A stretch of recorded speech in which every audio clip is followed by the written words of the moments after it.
Selamat pagi saudara-saudara dikasih Kristus. Mari kita mengawali hari baru dengan mendengarkan firman Tuhan yang diambil dari Injil Matius bab 26 ayat 14 sampai dengan 25. Tuhan bersamamu. Inilah Injil suci menurut Santo Matius. Sekali peristiwa, pergilah seorang dari ke-12 murid itu yang bernama Yudas Iskariot kepada imam-imam kepala. Ia berkata, "Apa yang hendak kamu berikan kepadaku, supaya aku menyerahkan dia kepada kamu?" Mereka membayar 30 uang perak kepadanya, dan mulai saat itu Yudas mencari kesempatan yang baik untuk menyerahkan Yesus.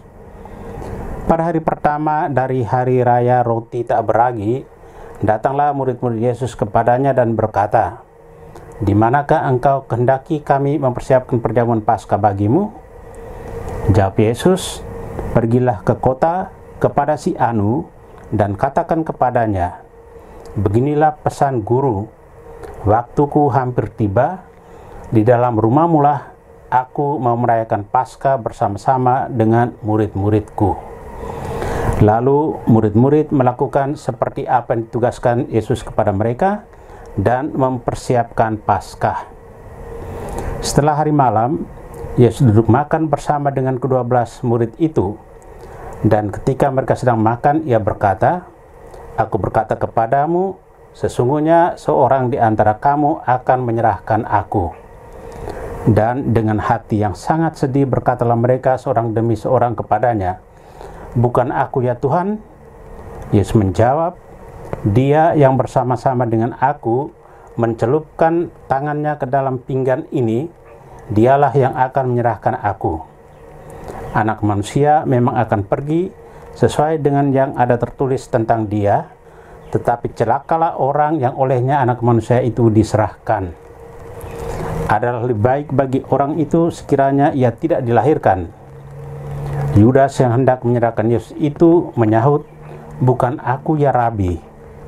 Kata Yesus kepadanya, "Engkau telah mengatakannya." Demikianlah sabda Tuhan. Saudara dikasih Kristus, tema kita hari ini pengkhianatan.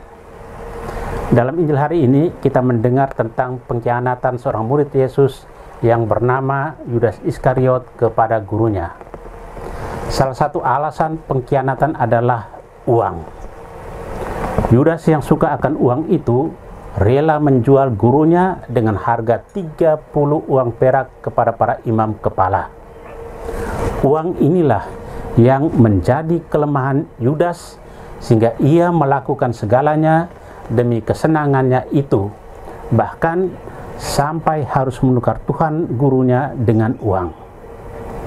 Dalam merenungkan perikop Injil ini, timbul sikap antipati dan benci kita kepada Yudas, si pengkhianat yang tega hati untuk menjual gurunya cuma 30 uang perak, senilai seorang budak belian.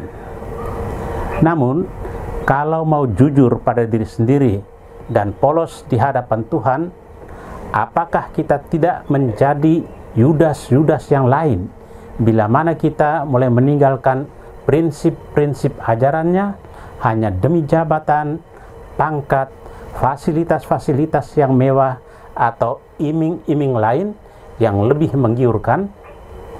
Atau kita kadang bersikap kompromistis terhadap suatu kebenaran, keadilan, dan kejujuran yang harusnya tetap kita tegakkan?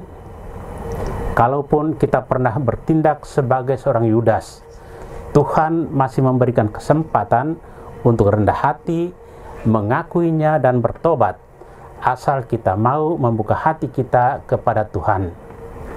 Jangan bersikap seperti Yudas Iskariot yang sudah menutup rapat jendela dan pintu hati serta telinganya hanya menerima bisikan iblis. Hendaknya kita sadar dan waspada bahwa bisikan iblis sampai hari ini masih terus gencar dan pengkhianatan terhadap Kristus masih terus terjadi. Tidak perlu menunjuk orang lain, tapi mari kita bersujud dengan rendah hati untuk mawas diri kita masing-masing. Saudara terkasih, kita tidak bisa menyangkal bahwa uang menjadi alasan Yudas yang paling nampak. Cinta akan uang menyebabkan orang meninggalkan Tuhan, bahkan menjual Tuhan. Karena sibuk memburu uang, banyak orang kehilangan waktu untuk berdoa dan berjumpa dengan Tuhan dalam perayaan Ekaristi. Cinta akan uang membuat orang tega mengorbankan keluarga dan menjadikan sesama hanya sebagai modal.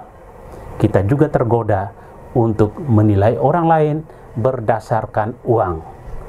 Uang itu penting, tetapi jangan pernah menjual Tuhan demi segepok uang. Tuhan memberkati kita. Amin. Marilah kita berdoa. Tuhan, pagi ini kembali kami naikkan syukur dan permohonan. Terima kasih sudah menjaga kami saat tidur maupun bangun. Terima kasih untuk udara sejuk dan segar pagi ini. Bukalah mata hati kami, mampukan kami memandang kemurahan dan karya-Mu, serta memuji dan memuliakan-Mu melalui pekerjaan dan pelayanan kami hari ini. Bimbinglah kami selalu untuk menyadari kesalahan kami dan bertobat, sehingga kami sungguh rendah hati, mau membuka hati dan siap menerima rahmat-Mu yang tinggal dalam hati kami. Kristus terang dunia, berkatilah keluarga kami, jadikanlah kami alat kasih-Mu, dan pantaskanlah kami menjadi hamba-Mu yang setia. Amin. Tuhan bersamamu. Semoga kita sekalian, orang-orang yang kita kasih dan doakan, seluruh aktivitas kita hari ini dilindungi, dibimbing, dan diberkati oleh Allah yang Maha Kuasa, Bapa dan Putra dan Roh Kudus. Amin.